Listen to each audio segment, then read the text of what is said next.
In today's video, I am going to teach you how to resize Confluence table. If your tables feel cramped, stretch too far, or just don't line up with the rest of your content, a quick resize can make your page cleaner and easier to read. I'll walk you through the exact actions and share a few tips so you get a polished result every time.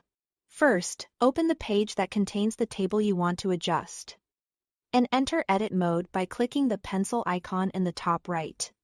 You'll know you are in the right place when the editor toolbar appears and your page content becomes editable.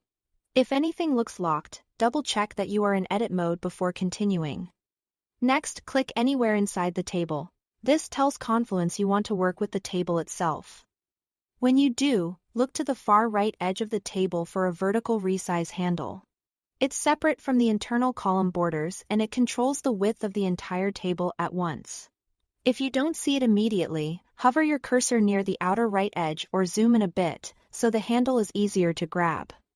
Now, click and drag that handle. Pull it to the right to make the table wider, or to the left to make it narrower. As you drag, the table's columns grow or shrink proportionally, so their relative sizes stay consistent. Keep an eye on your text as it reflows. Wider tables reduce wrapping, while narrower ones create more wrapping, which can sometimes improve scannability.